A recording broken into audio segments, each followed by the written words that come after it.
Salut les champions, c'est la chaîne, donc j'espère que vous allez bien de votre côté. Donc on se retrouve pour la vidéo avis de WrestleMania 34. Donc il y a des matchs que je vais gueuler, il y a des matchs que je vais être content, et il y a des matchs que je m'en fous.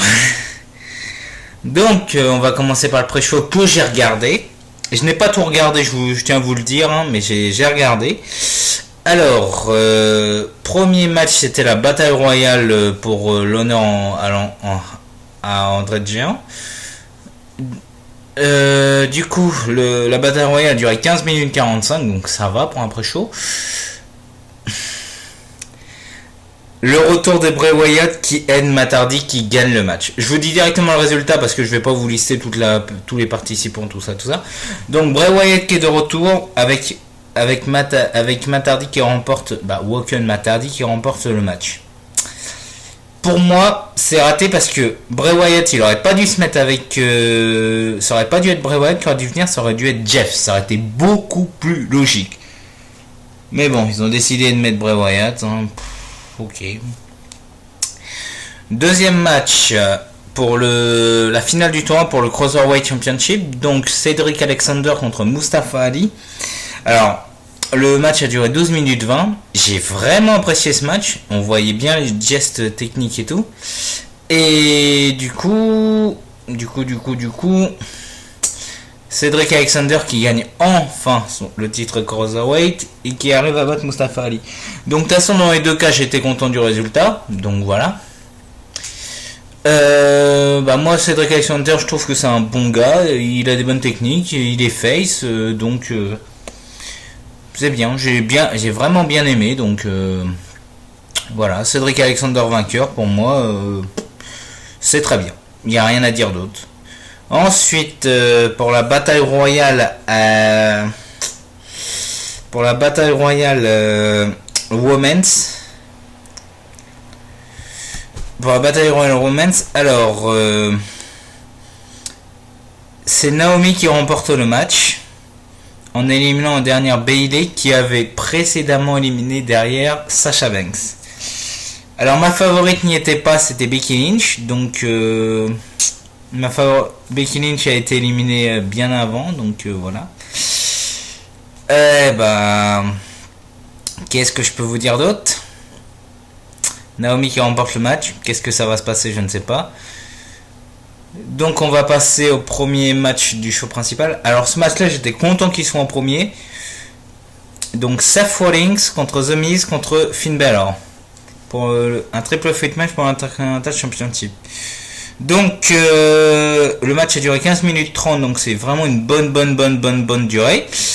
Alors il y a eu des bons spots. Alors le Miz avec le Miz qui s'est très bien battu, Finn Balor qui s'est excellemment bien battu et la bonne rivalité contre Seth Rollins et Seth Rollins qui nous a impressionné. Donc déjà le saut par-dessus la troisième corde de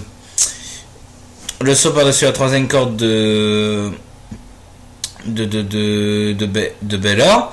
Ensuite les doubles topés de Seth Rollins. Je vous dis à peu près de tête les spots du match. Hein. Ensuite il y avait le double coup de grâce, je crois. Ouais, c'est ça, le double coup de grâce. Et le double stomp de Seth Rollins. Ça c'était vraiment impressionnant. C'est à peu près les spots du match. Donc pour vous expliquer la fin, donc Rollins fait le double stop, un sur Balor, un sur le Miz. Et après il fait son stop sur le Miz. Et donc du coup Rollins qui gagne le titre intercontinental. Et il me semble qu'il a le grand chelem. Parce qu'il a été champion universel. Champion WWE. Non, il n'a pas été champion universel. Non, il a été champion de WWE. Il a été champion des États-Unis. Il a été champion par équipe. Il est champion intercontinental. Il manque peut-être le titre universel. Ouais, il doit manquer le titre universel alors. Donc non, il n'a pas le grand chelem. Non, il n'a pas le grand chelem.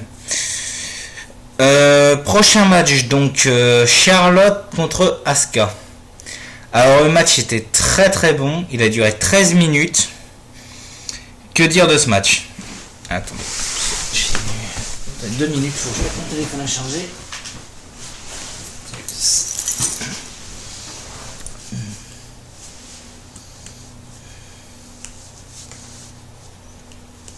Voilà. Excusez-moi. Alors, que dire de ce match Charlotte contre Asuka? Donc, beaucoup de gestes techniques et beaucoup de risques entre les matchs.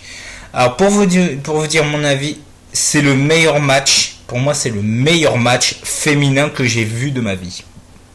Après, il y en aura peut-être d'autres, mais pour moi, c'est le meilleur match actuellement. Donc, pour vous expliquer brièvement ce qui s'est passé, donc les spots, donc le saut de le splash de Asuka en dehors du ring sur Charlotte, il y a eu des bonnes prises de soumission, le moonsault de Charlotte sur Asuka en même moment. Le moonsault a fait son moonsault et sur la troisième corde, il y avait Asuka aussi sur la troisième corde, donc ça c'était impressionnant. Donc pour vous expliquer la fin, je m'attendais pas à cette fin, sérieusement, je m'attendais pas à cette fin. J'avais pensé au catch de Carmella, mais malheureusement Carmella n'est pas venue. Heureusement, j'ai envie de dire. Heureusement le catch de Carmella n'était pas venu. Donc Charlotte qui s'était déboîté l'épaule, Asuka qui s'est concentrée sur l'épaule de Charlotte, et Charlotte qui arrive à battre Asuka, elle l'a fait abandonner avec sa figure 8. Vraiment très très impressionnant. Et à la fin, le bon petit speech, comme quoi Asuka dit Charlotte, tu étais prête pour Asuka, et donc du coup congratulations, et franchement du respect entre les deux femmes, et j'apprécie beaucoup. Donc là, le prochain match, attendez-vous à m'entendre gueuler. Donc c'était le Fatal 4-Way match pour le United States Championship, excusez-moi. Donc Randy Orton contre Bobby Roode contre Jinder Mahal, génial, contre Rusev. Alors, il y a eu 2 rivalités durant ce match, Orton Bobby Roode, Rusev Jinder Mahal. Le match a duré 8 minutes 20. Donc Rusev il a une hype de ouf. Mahal il a une bronca. Bobby Roode et Orton ils ont une hype de ouf. Mais pour vous expliquer, il y a un truc qui est pas passé et je vais vous le dire bien tout de suite après. Mahal qui redevient un champion. Mais pourquoi? Il nous a fait chier avec le titre WWE et là maintenant il nous fait chier avec le titre des États-Unis. Et donc du coup ce qui veut dire qu'on va revoir une rivalité Orton Mahal. Putain. Les bordels. Alors Rusev s'est très bien débrouillé. Orton il a placé 3 RKO sur 4 RKO d'affilée. Bobby Roode qui a fait son Glorious DDT. Et Rusev qui se relève pas d'un calasse. Non, franchement, sérieusement. Donc Mahal qui est redevenu champion des États-Unis. Pourquoi? Bon, c'est pas tout ça. On va passer au match suivant qui a duré. Le match suivant qui a duré bien longtemps. Il me semble que c'est peut-être le match le plus long de la soirée. Je vérifie. Ouais, c'est le match le plus long de la soirée. Donc, Ronda Rousey et Kurt Angle contre Stephanie McMahon et Triple H. Le match a duré 20 minutes 40. Je rigole d'avance parce que c'est le match what the fuck de la soirée. C'est le match what the fuck de la soirée parce que il y a eu plein de choses drôles. Donc déjà les entrées étaient spectaculaires.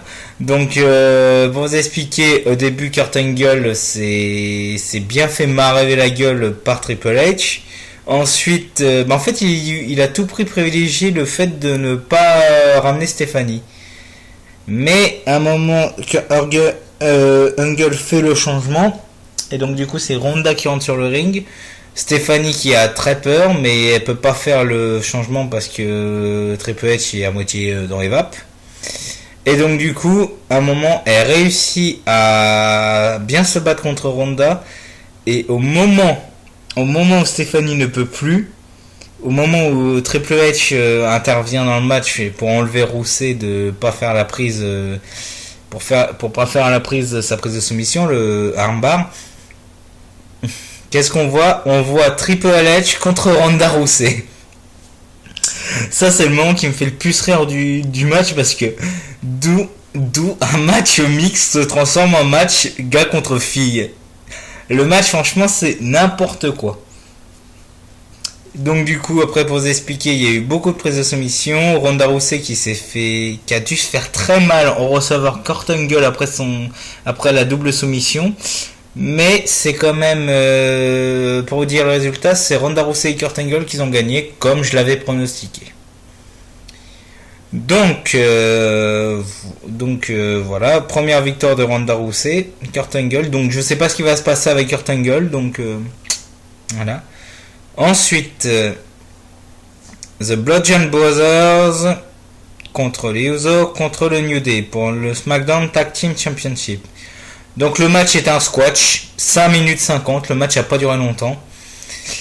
Alors, les Usos ont montré une très belle performance, le New Day a été complètement absent, Xavier Woods qui s'est encore fait démonter la gueule par les Bludgeon Brothers, et les Bludgeon Brothers qui avaient un tout petit peu de mal, mais ils ont réussi à gagner, donc les Bludgeon Brothers, nouveau champion, je crois que c'est Harper qui fait le tomber sur Kofi.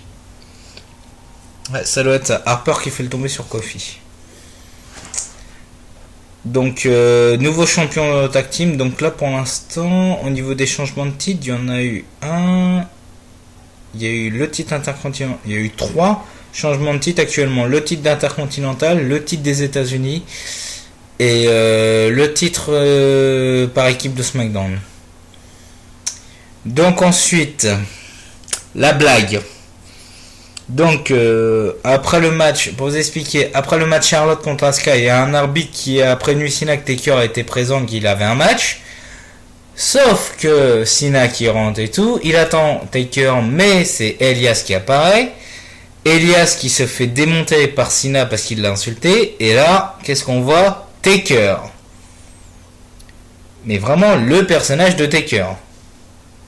On voit sa tenue et tout qu'il avait laissé tomber. Et après, hop, il revient. Le match est annoncé. Le match est officiel. Le match se fait en 2 minutes 45. Cena qui s'est fait démonter par Taker. Pourquoi? C'est pas crédible. Cena ne peut pas se faire démonter la gueule comme ça. Ok, il s'est fait démonter par Lesnar, mais bon... Lesnar, c'est pas Taker. Taker, il est au bord de la retraite. Laissez-le tranquille un peu.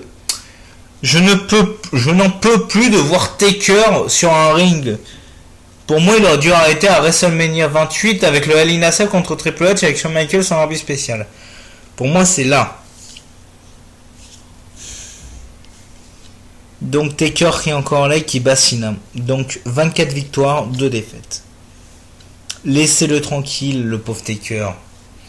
Laissez-le, je n'en peux plus de le voir. Et donc, les plans pour Cena, je ne sais pas. Malgré que Cena, c'est mon catcheur préféré, je ne sais pas ce qui va se passer pour lui. Mais pour moi, Taker doit être à la retraite. Voilà, c'est dit, c'est fait. Donc, on va passer au match suivant.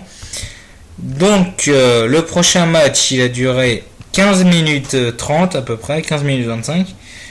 C'était le match tag team avec Shane McMahon et Daniel Bryan contre Kevin Owens et Sami Zayn. Attendez. J'ai déjà remonté, excusez-moi. Alors oui, c'était si Owens et Zayn ils sont définitivement envoyés de SmackDown. Donc, ce match-là était très beau, très très beau. Je félicite la performance de Shane McMahon qui a quand même décidé de catcher alors qu'il sortait de l'hôpital avec une hernie. Je félicite vraiment la performance de Shane McMahon, sachant que ce n'est pas un catcheur. Donc, le retour de Bryan sur un ring, il avait une ovation de ouf, mais il avait une hype de ouf. On a cru un moment qu'il allait pas. On a cru un moment qu'il allait pas justement tenir parce que dès le début du match, en fait, Owens et Zayn sont pris à Shane McMahon et Daniel Bryan. Mais Daniel Bryan a tenu le coup et Daniel Bryan est revenu pile au moment où ils allaient perdre. Et quand Shane McMahon a fait le changement, Daniel Bryan a fait le taf. Il s'en est pris à Owens, il s'en est pris à Zayn. Et du coup, victoire de Bryan et Zayn. Donc c'était obligé qu'ils aient une victoire pour le retour de Bryan sur un ring. Donc, est-ce qu'il va continuer à être General Manager? Je ne pense pas. Donc, qui sera le nouveau General Manager de SmackDown? Mystère et Boule de Gomme. Donc, prochain match. Mais juste pour vous dire, franchement, j'applaudis vraiment la performance de Shane McMahon. Parce que avec son hernie, il aurait pas dû catcher. Bravo Shane. Je le redis encore une fois. Donc, prochain match, c'était pour le Raw Women's Championship. Donc, Nia Jax contre Alexa Bliss. Qui a duré 10 minutes 48. Donc, le match était vraiment bon. Alexa Bliss a montré qu'elle avait du potentiel pour faire face à Nia Jax malgré la différence de poids et de taille. Mais, pour moi, Nia Jax est vraiment très performante et surtout une très belle personne. Surtout au niveau du visage. Elle a un très beau visage, Nia Jax. Donc, pour préciser, Alexa Bliss est arrivée avec Mickie James, qui s'est fait démonter directement la gueule avant le début du match par Nia. Donc, le match est résumé à Alexa qui triche, qui arrête pas de tricher. Ah oui, j'ai oublié de le préciser aussi, Stephanie McMahon qui a essayé de beaucoup tricher contre Ronda Rousey, en faisant beaucoup d'étranglements des yeux. Donc Alexa Bliss s'en est inspirée apparemment parce qu'elle a fait peut-être, je crois, il me semble 3 étranglements des yeux contre Nia. Mais ça n'a pas suffi parce que Nia Jax a battu Alexa Bliss. Donc du coup, nouvelle championne. Je dis bravo Nia. Enfin elle a ce titre. Félicitations. Ensuite, on va passer au match, le deuxième match le plus long de la soirée. Donc c'était le match AJ Styles contre Shinsuke Nakamura. Donc le match a duré 20 minutes 24, c'est un tout petit peu moins que le match Ronda Angle Triple H Stephanie McMahon. Donc le match était très très bon, on a eu beaucoup de prises, on a eu beaucoup de jeux entre eux, beaucoup de psychologie dans ce match, surtout de la part de Nakamura. Et du coup le match, il y a eu le Phenomenal Forearm, il y a eu un Kinshasa à la nuque, il y a eu le calf crusher, il y a eu la prise de soumission de Nakamura, je ne sais pas comment elle s'appelle, et un stage clash de AJ Styles qui a permis de remporter le match. Moi qui pensais que ça serait Nakamura, franchement, bah non, c'était AJ Styles qui a réussi à conserver son titre. Donc, pour vous expliquer la fin du match, à la fin, Nakamura tend la ceinture à AJ Styles en étant à genoux, comme s'il faisait une demande de mariage, sauf qu'il rend la ceinture. Il y avait du respect et je l'ai pas vu venir. Je ne l'ai absolument pas vu venir. Le Shiro Shot de Nakamura sur AJ Styles. Donc, un heel turn de Nakamura. Pourquoi ? Il a pas gagné le titre, il n'y a pas du respect, donc du coup, là maintenant, heel turn de Nakamura. Et après, il s'en est prêt à lui à l'extérieur, donc va y avoir des explications à SmackDown, je pense. Là, on va passer à la deuxième blague de la soirée. C'était pour le Raw Tag Team Championship, donc The Bar contre Braun Strowman et un adversaire mystère, un partenaire mystère. Ça me fait rire, mais bon, je ne comprends pas, mais ça me fait rire. Braun Strowman qui choisit un enfant du public pour affronter The Bar.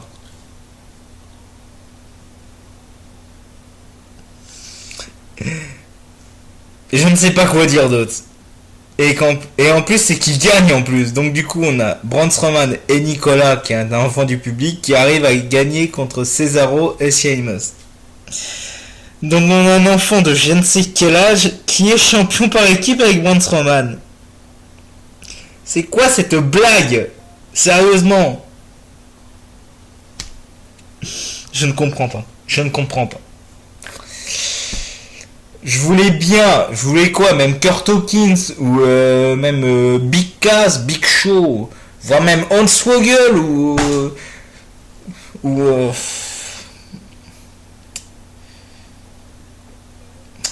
attendez, même un retour, même un catcheur de NXT, même un qu'on n'a pas vu depuis longtemps, même un vieux, même une légende, mais pas un gamin, sérieusement. Bon. Ensuite, le prochain match qui est le main event, c'était Brock Lesnar contre Roman Reigns pour le Universal Championship. Je vais le résumer en un mot. Finisher. Il n'y a eu que des finishers dans ce match. Suplex, F5, Superman Punch, Spear. Il n'y a eu que ça durant ce match. On a eu une tape pétée. Le Lesnar qui a mis Reigns ensemble. Je vous mettrai pas d'image durant le montage parce que ça peut choquer certaines personnes. Donc voilà. Mais le match se résume à Lesnar. Le match se résume à Lesnar, Reigns, finisher. Rien à dire d'autre. Et résultat surprenant, Brock Lesnar conserve son titre. Je m'attendais pas à ça. Donc le match a quand même duré 15 minutes en se basant que sur des finishers. Mais je m'attendais pas à ça. Que Lesnar conserve son titre. Je suis surpris. Pour vous expliquer en fait, les titres mineurs ont changé de main, les titres majeurs sont restés et un titre sur deux Women's qui a été changé. Donc voilà. Mais je m'attendais pas à ça en fait, que Lesnar conserve son titre. Donc voilà, les champions, c'est la fin de cette vidéo à vie. Excusez-moi. Donc voilà. Putain, excusez-moi, j'ai l'air monté. Donc la vidéo va durer un peu plus longtemps que prévu parce que j'essaye de tout faire en même temps. J'essaye de vous dire tous les matchs, mon avis, etc. Mais les blagues, Taker Cena, c'est une blague ce match. Et Strowman avec un enfant du public, sérieusement. Ça, c'est une blague aussi. Félicitations à Shane McMahon pour sa belle performance, je le redis. Et du coup, Lesnar qui conserve son titre, je sais pas ce qui va se passer maintenant, mais qui c'est qui peut le battre? Je ne sais pas. Et Reigns, il s'est pris environ, je sais pas, peut-être 7, 8 F5 d'affilée durant tout ce match. Le pauvre, il a dû bien souffrir. Donc voilà, les champions, c'est la fin de cette vidéo avis sur WrestleMania. Donc n'hésitez pas à vous abonner, commenter, partager, aimer la vidéo. Je vous laisse. Dites-moi votre avis dans les commentaires. Dites-moi votre avis sur le pay-per-view. À très bientôt. Prenez soin de vous.